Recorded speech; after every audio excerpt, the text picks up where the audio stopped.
Okay, welcome to my dissertation talk today. The title of my thesis was Social Motorics, a predictive processing model for efficient and embodied communication.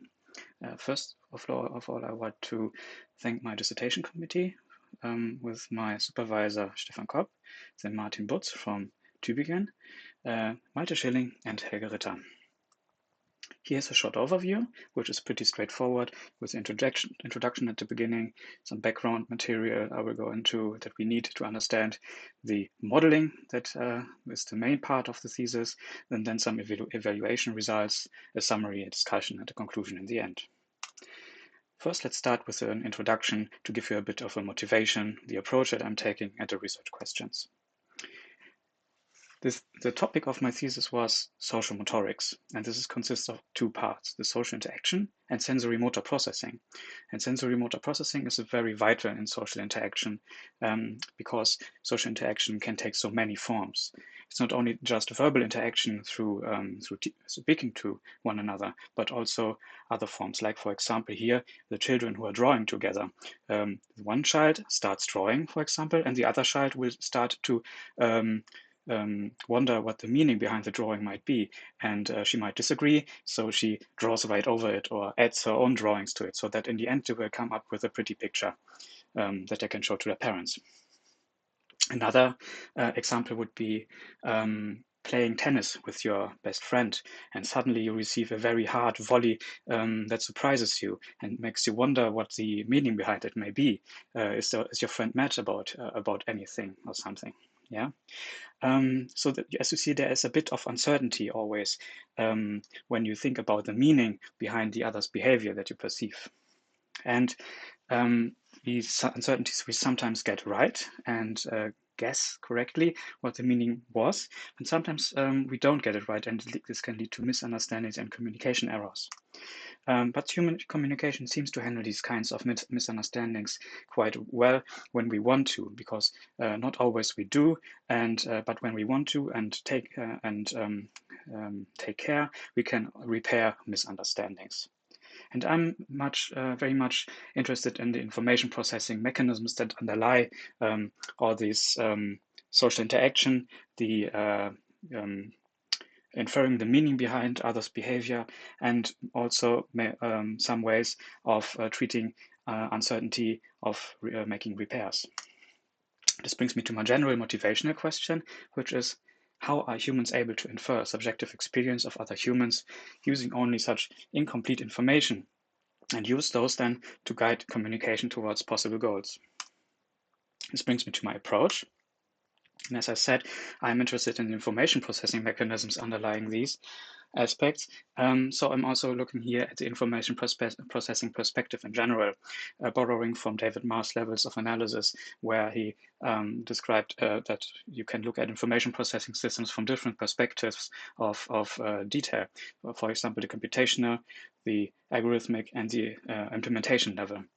So this helps me to keep the big picture of social interaction in mind on a computational level, like by looking at, for example, at the literature on conversation analysis, while also looking at the evidence for mechanisms in the brain, where social and systems neuroscience showed that there's some associated areas in the brain specifically active during social interaction. For example, the mirror neuron system and the mentalizing network, which together make up the so-called social brain.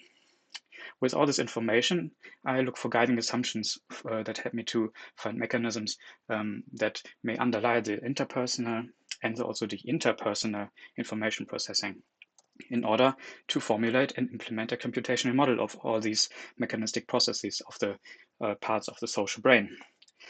For that, I propose mechanisms for handling uncertainty within the agent, so within, between the parts of the social brain, and also between social agents in social interaction. And for that, I look at the so-called predictive processing framework and which also contains the so-called active inference, which are a framework for handling uncertainty in perceptual inference and also in inference during action, which may also minimize your uncertainty in certain situations.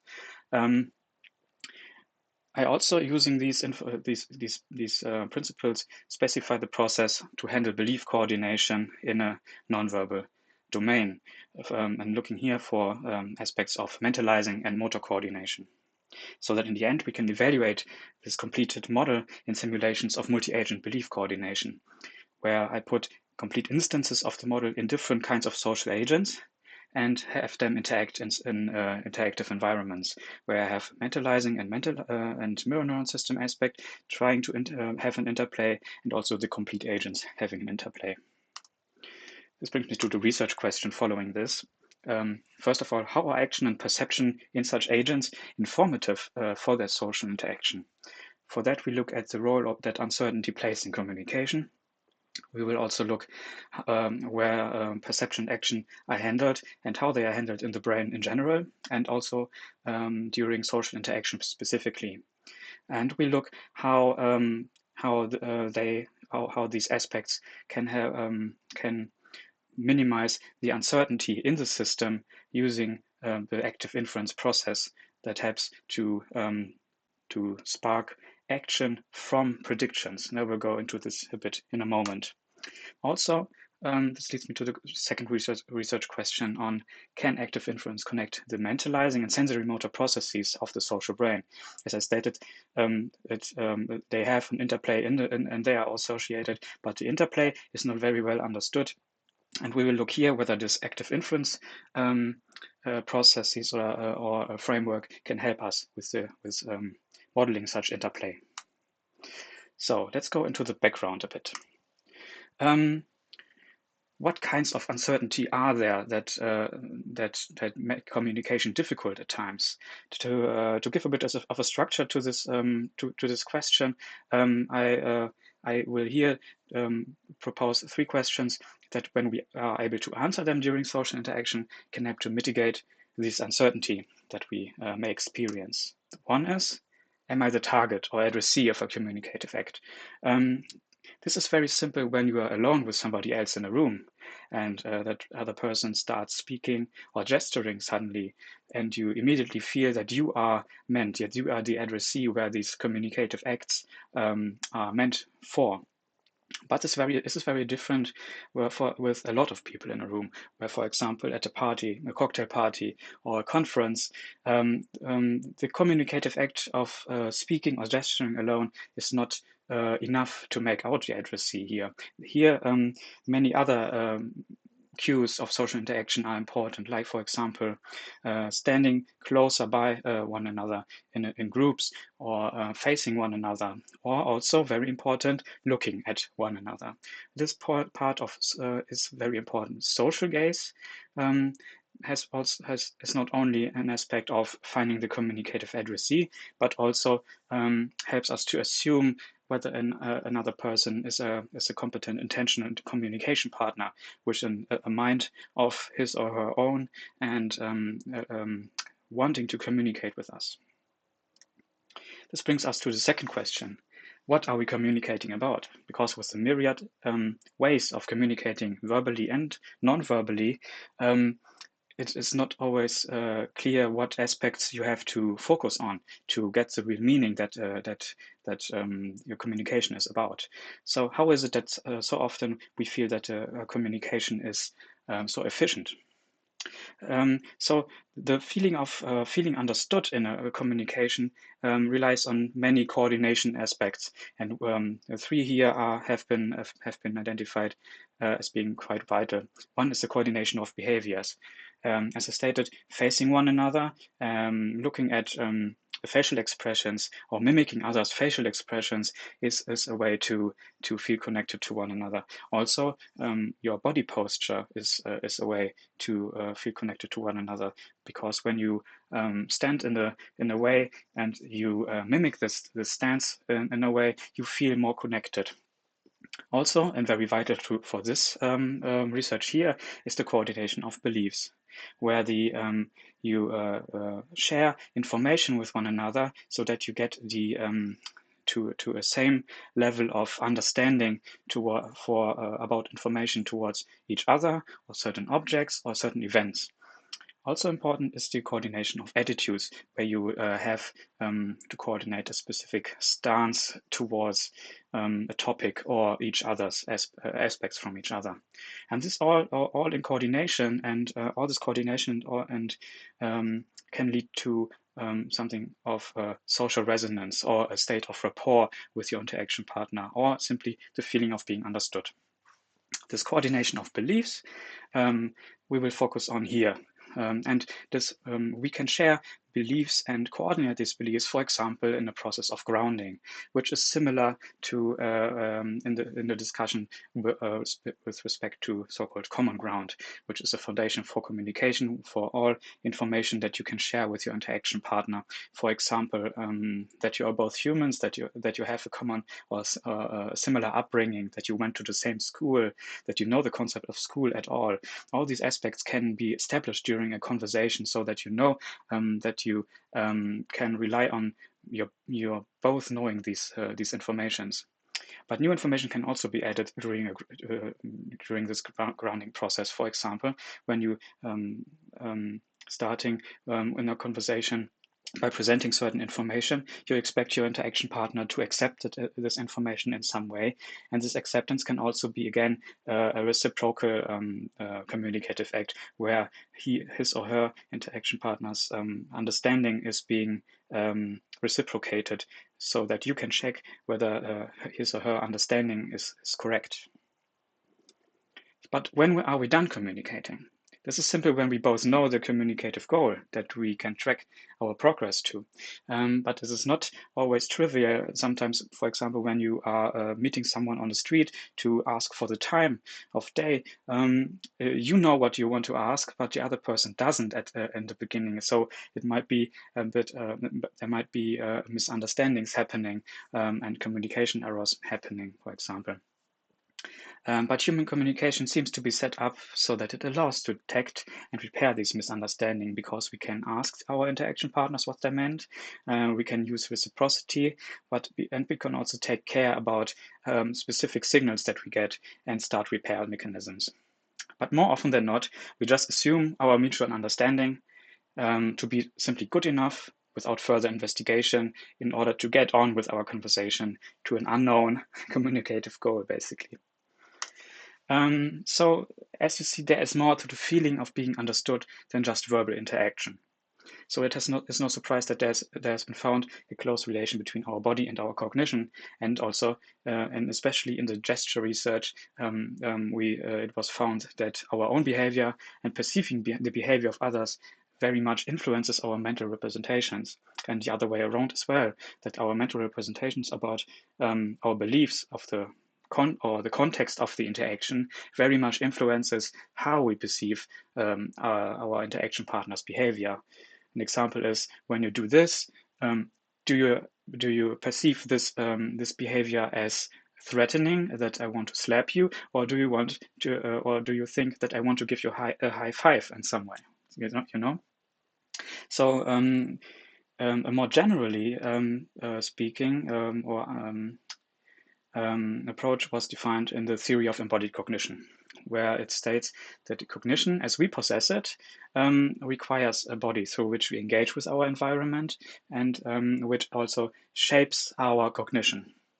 So that, as it states, but all that we can think about or represent in our minds is on some level shaped by our embodied and situated experience. So that the context in which we experience, and also the time pressure that we have, or our ability to offload information into the world, like a computer or a calculator or a notepad, everything is basically a part of your situated and embodied experience, because you can use it. So in communication, as I stated, it is not. It is that our embodiment and our body is very vital to our mental processing of the social interaction. So it is no surprise that there has been found associated brain networks during social interaction. And especially that are together then the so-called social brain. And as I said, there are two subnetworks.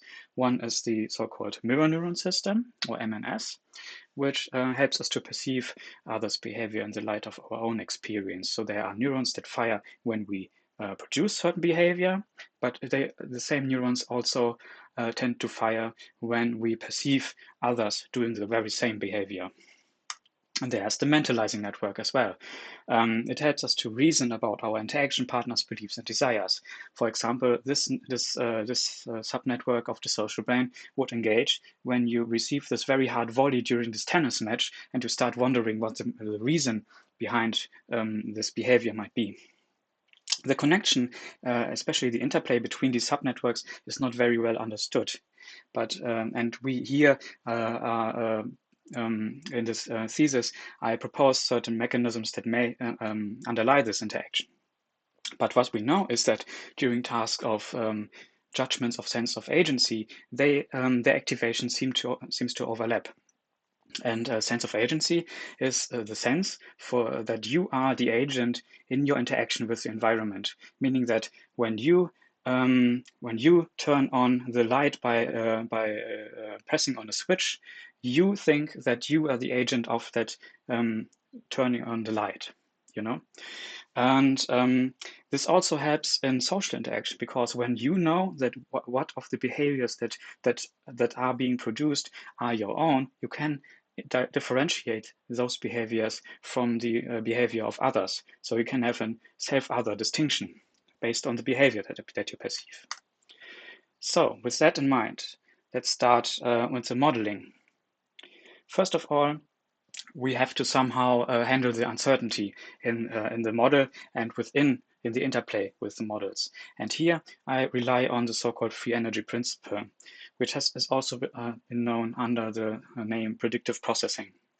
It was first described as an account of cortical processing under uncertainty, where uncertainty is minimized or mitigated by correctly predicting the hidden states that have produced these uncertainties or this information.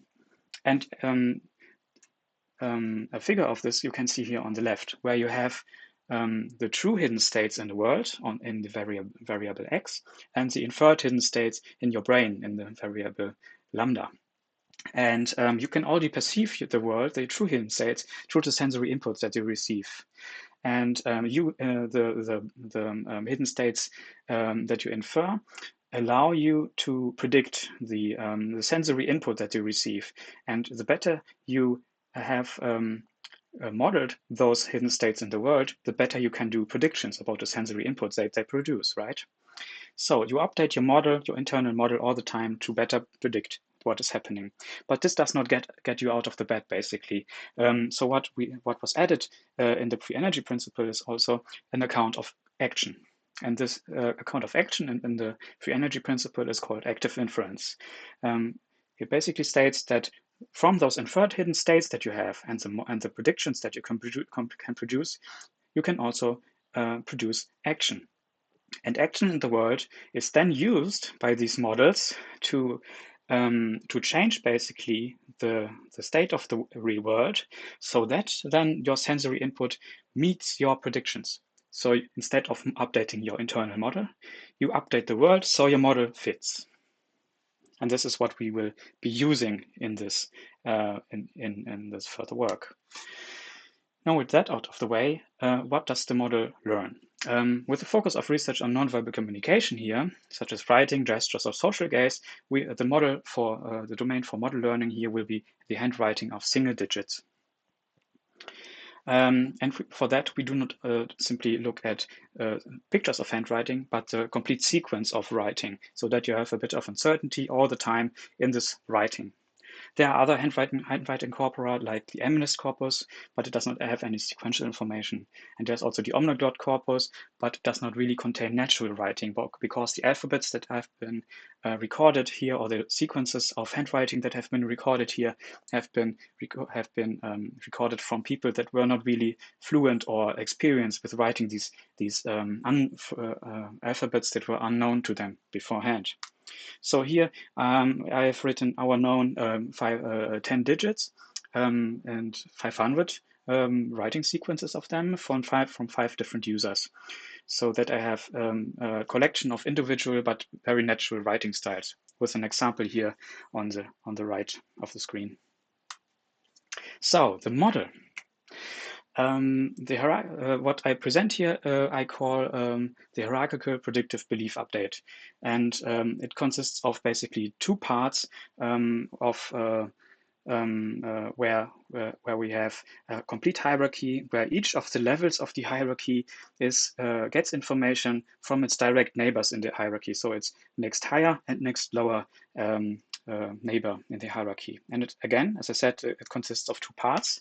It models a sensory motor part, which basically models mirror neuron system processes for perception and action, which is here in the bottom, with the vision and motor control levels at the bottom, and they combine and for input and output basically. And the representations that they have are combined into a visual motoric representations, from which sequences of the occurrence of writing or perception of writing can be stored in the sequence level. In the schema level above the sequence level, we represent similar writings of a certain kind, which are sequences of high similarity. So that in the schema level, we have representations, for example, of how to perceive or write a one. So that in this representations of a one, you have similar but several ways of writing this one. And then there's the second level part of the HPBU hierarchy, which is the mentalizing part, which models here a mentalizing process for social interaction. So it contains two parts: the coordination sequence, which represents ways to get from a starting mental state to a so-called goal mental state. You can think of this that you experience your interaction and you have a certain inferred beliefs about your interaction partner in the beginning of an interaction. And for example, you know that he or she does not know a certain does not think about a certain digit, and you now want to get him or her to this goal mental state of knowing, thinking about a one, for example. So to get there, you have to take certain steps. So that, and here in this model, these steps are modeled in a way that from the coordination sequence, you can fire intentions to act or to observe your interaction partner, basically. The goal level above then clusters these similar coordination sequences by their goal mental state, so that you can have several ways of getting to this goal mental state. The belief updating, where the uncertainty in the complete model has to be minimized in a way, we will go into now. Do not be scared. This is a very complex figure, but it very nicely shows the same hierarchy and what kinds of updates are happening, getting information top down into a level and also bottom up into another level, and integrating this information. Two kinds of processes are at work here at each level. One is the empirical Bayesian update, where the information received top-down and bottom-up at a level are integrated into a so-called top-down posterior and a bottom-up posterior. And for that, two kinds of updates are performed. On a sequence level, at the sequence level and the coordination sequence level, a so-called dynamic time warping-based sequence comparison is simply done. On a cluster level, like the schemas level and the goals level, the likelihood of the sequences in the level below are combined with the prior probabilities of the cluster where the sequence is a member of. And this is done using a soft evidence update. The empirical prior that is being used to come up with the top-down and bottom-up posteriors is not simply their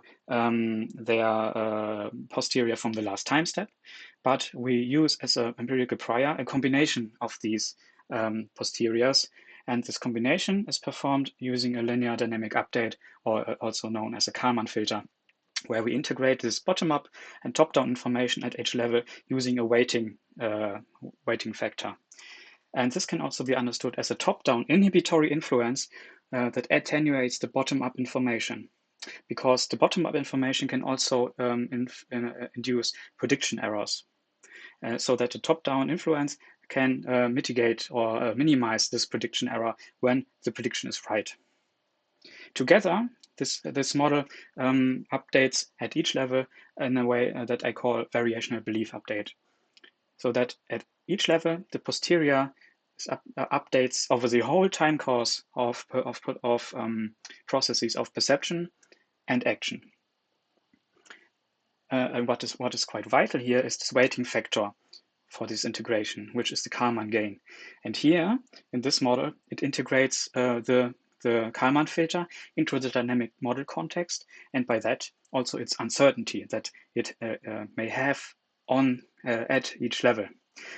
Because the Kalman gain here is a function of the free energy and the precision of the discrete probability distributions that it has.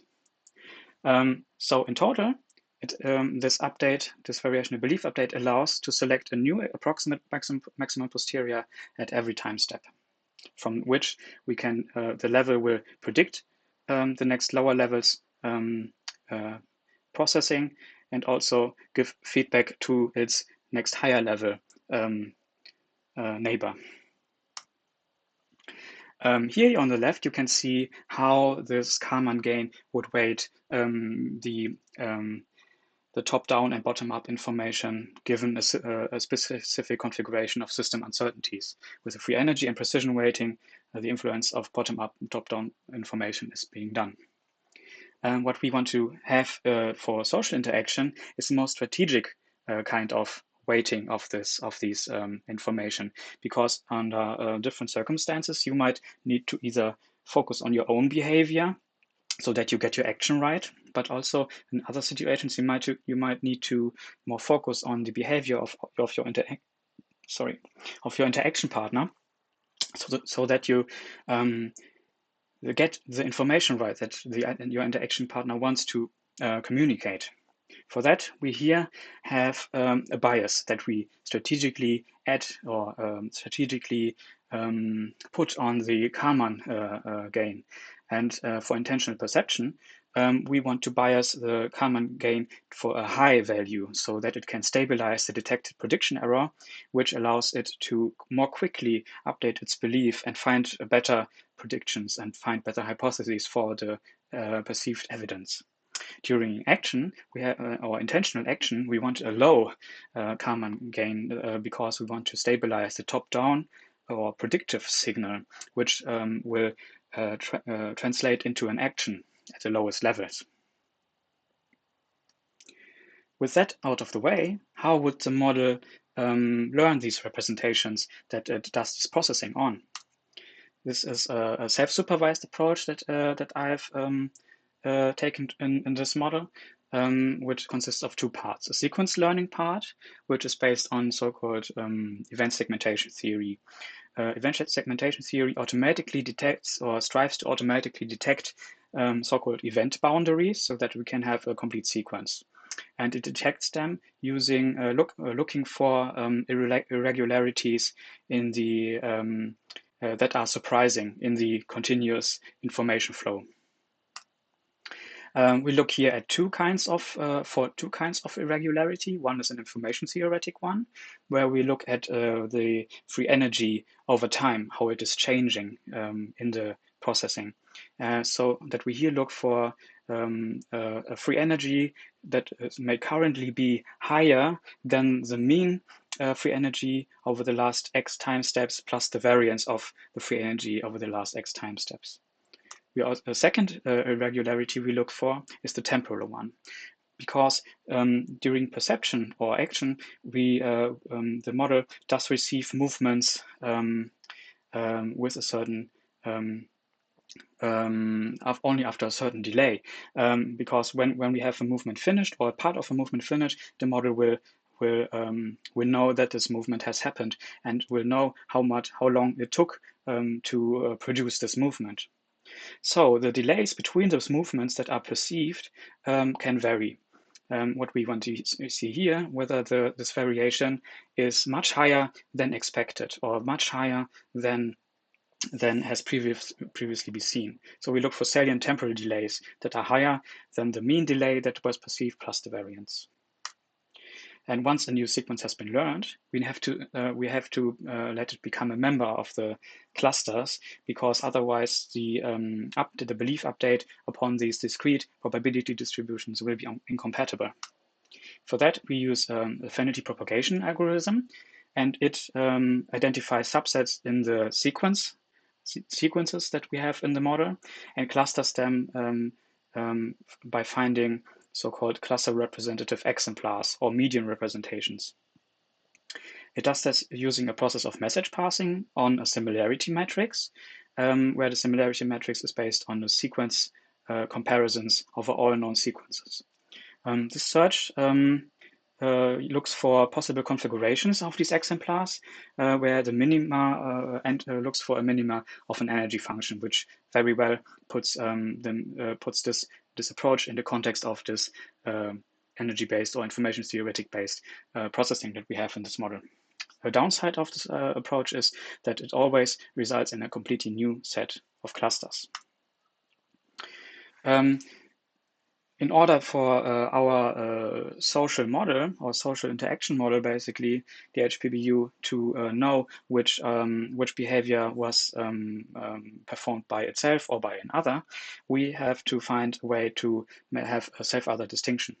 And as I stated already in the beginning, in the background, sense of agency can help to attribute this behavior to either a self or another. And but looking at looking at the literature on the sense of agency, some aspects were always defined that may contribute to the sense of agency. So in an approach to model the sense of agency, we have to integrate aspects of prediction of what is being produced as an action, the post-action, whether this action is fits into your mental context, whether you wanted to produce an action or not, or whether this makes sense in your thinking. A temporal integration, where we look at the delay between movements as well, whether a predicted movement took longer or exactly the same amount how we predicted of time. And the fluency of an action and our predictions is also important. So together, the sense of agency model here depends on the spatial and temporal predictions of an intended action sequence. Now let's go on to the results of our evaluations, where we will first look at the recognition performance of the model. The recognition performance, looking at the recognition performance, we evaluated two kinds of information. First was whether the repeated training on the data set led to increases in accuracy, because the model does not, especially from the beginning on, in the self-supervised approach, always get it right that this perceived sequence is now worthy of being added to the repertoire. So what we see here in the beginning is that looking only at user source A and testing it on user source A, repeated training increases the accuracy on that test set. We also looked whether this looking at the writing of one specific user and learning that writing generalizes to the writing of others. And we see here that at the beginning, the accuracy on the test set of the other users is very low, but it increases after the second round of training. But again, it decreases after a third round of training, which might indicate some form of overfitting here. The best performance we found through a pooling of user sources, where we have bits of information from every of the user sources. But this led to a very high number of necessary representations when we used all the complete training sets of all the user sources, which also might be very computationally demanding.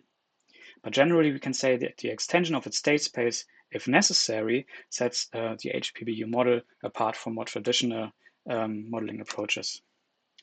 Now we looked also at whether the free energy in action and perception is being minimized during production and perception. For that, we look here at two example videos where several handwritings are being either perceived or produced by writing. Here we only look at the part of the model that are the sensory motor part. So we have the dynamics here shown of the discrete probability distributions, the posteriors in the vision, the motor control, the sequence, and the schemas level. We also perceive, we can also see here in the center, the free energy of all these models, of all these levels. So let's start.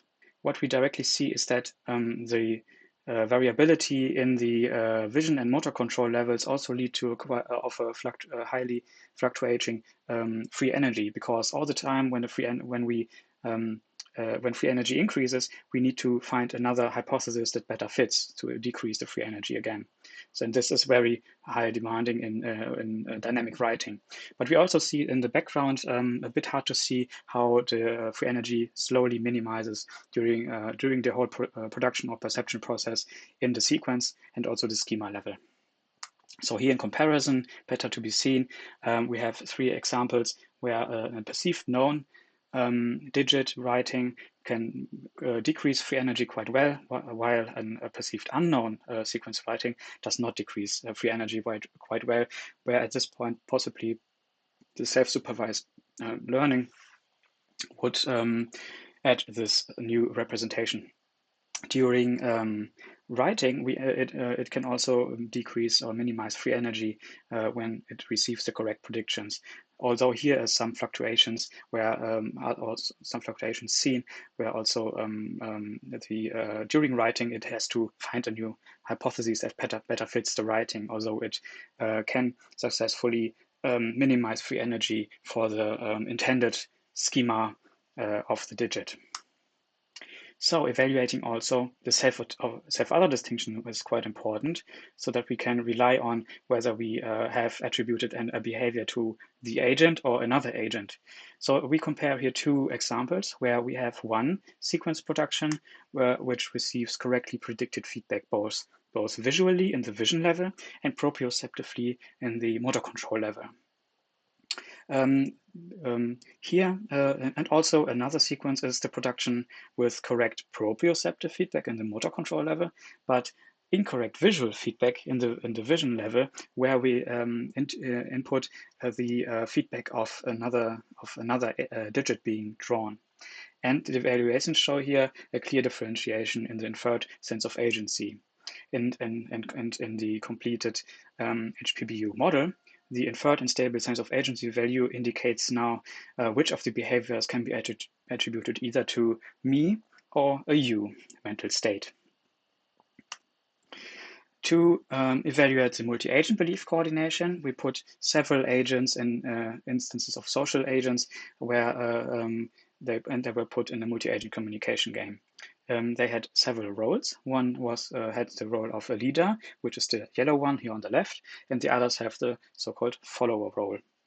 The agents were all the same. They had all the same representations, only their role differed. And they differed in a way that they were set up that they have a role-dependent goal in the goals level, so that the kinds of coordination sequences that were selected to guide the interaction is strongly influenced by this role.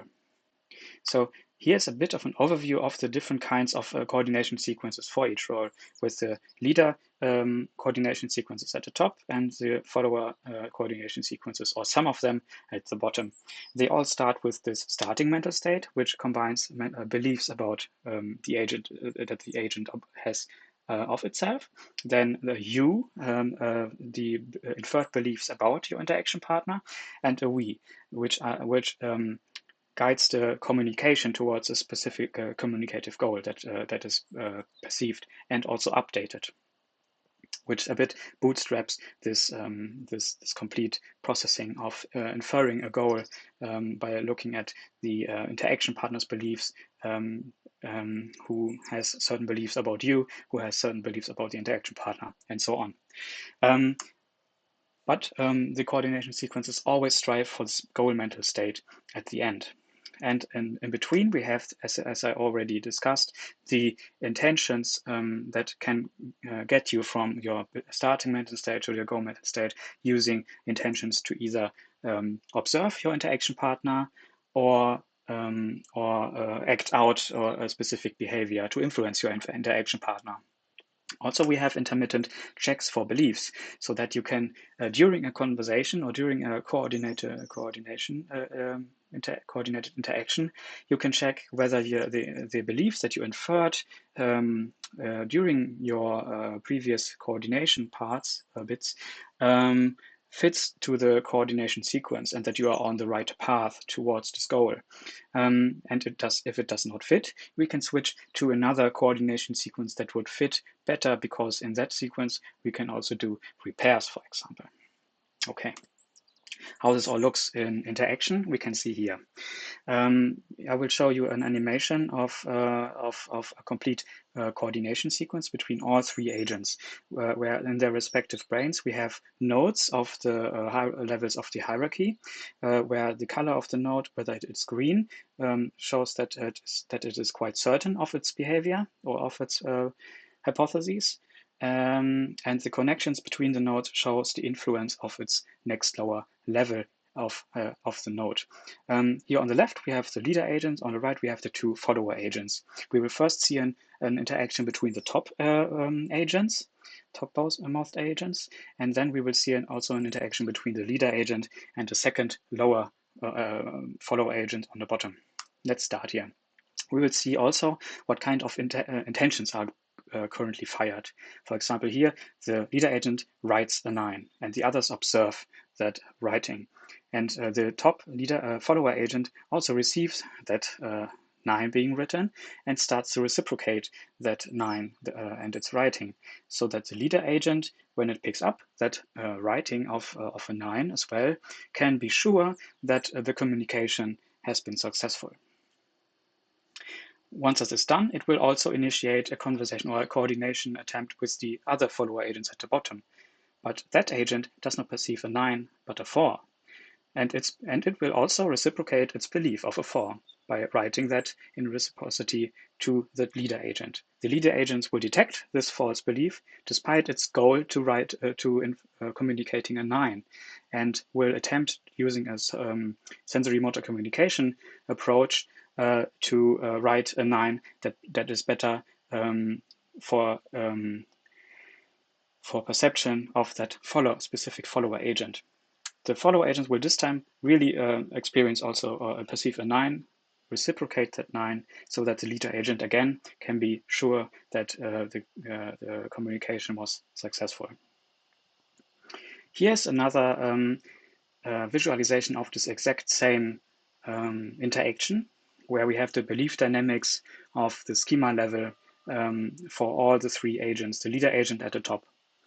And above these belief dynamics, we have the timestamps when these specific intentions from the coordination sequence are fired, initiating production or observation, initiating the sensory motor part of the hierarchy to either be prone to observe an action or act out a behavior. But what is interesting here are the parts where the beliefs are either perceived correctly or incorrectly, which are these. For example, the agent C misunderstands the communication by the leader agent here below, where the misunderstanding happens. Also, in the leader agent, the false belief is detected when the follower agent C at the bottom reciprocates its belief. And also very important is the point where the repair in the follower agent actually happens in the attempt of the leader agent to produce again a 9. So what we can see in the simulations that we have run is that this biasing of the precision weighting, this Kalman gain for the belief update is vital for the success of the interaction, because sometimes when it is configured wrongly, the beliefs are not taken up by the interaction partners when they are communicated and simply ignored. We looked at several of these configurations, and here we can see the free energy dynamics of the schema level, with the spikes being where the belief has to be changed. Here we see the free energy dynamics in the leader agent, and looking at these, we found that there's a kind of a threshold at a bias of a 0.65, where only with a 0.65 and higher, the leader agent was able to pick up a false belief of its interaction partner. Otherwise, it would simply ignore think that its understanding is good enough and go on with the interaction. And also there has been found a bias a bias of higher than 0.7 allowed for successful repair attempts at all, because only then the follower agents were able to pick up the repair attempt of the leader agent and change their beliefs accordingly. We think that the unsuccessful belief coordination here is due to a low bias. And this can also be compared to so-called confirmation bias or the availability heuristic bias, where despite better evidence, the prior beliefs are preferred. So in summary, in this thesis, I sought to address the belief coordination and interaction partners using a predictive processing-based mechanism for the interplay within the social brain. And this was investigated in the domain of nonverbal behavior, such as writing here. The described approach combines an embodied grounding of processes in perception and action within a broader process of dynamic social interaction. And this was done in the context of two guiding research questions. One is, how are action and perception informative in social situations? We discussed that the problem of social interaction can be one of uncertainty, where the belief coordination process is influenced by past experience and context, and can also lead to misunderstandings, but they can, if we want to, be repaired.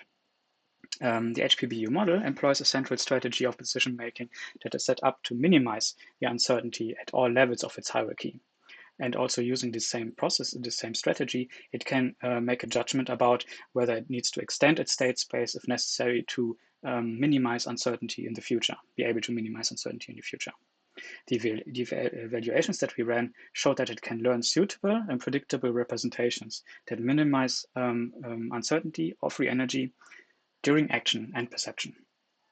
The predictability of the actions allows also to differentiate between actions by itself from that of actions from others. So in total, we could say that what makes action and perception informative in social situations is its predictability. The second research question was, can active inference connect mirror neuron system and mentalizing processes in the social brain? And here we propose a step towards a mechanistic account of the interplay between the functional networks of the social brain, where here in our modeling, the mentalizing part of HPBU can form social predictions, which are informed by these belief attributions of self or other. And they result from state goal pairs and coordination sequences that track and guide in ongoing interaction towards a possible goal. And they do so using these social predictions, which are in some sense are active, in that they influence the belief updates in the sensory motor part of the HPBU model to either focus on the action of its own or the perception and the behavior of the other agent.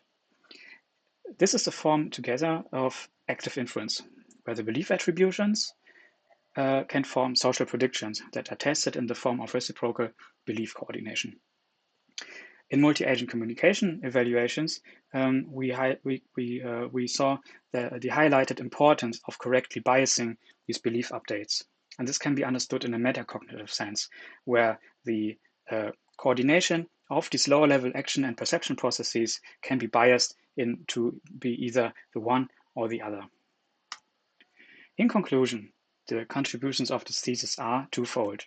One is about computational cognitive modeling, or the HPPU hierarchy allows to learn representations that help to predict and minimize uncertainty about the nested embodied representations of sequences of low-level action and perception, up to also sequences of social predictions for belief coordination and reciprocity.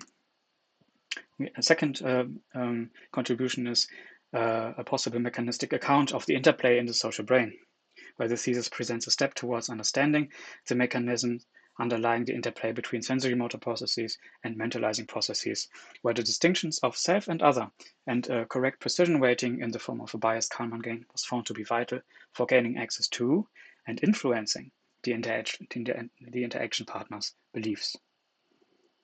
Here are the references, and thank you very much for your attention.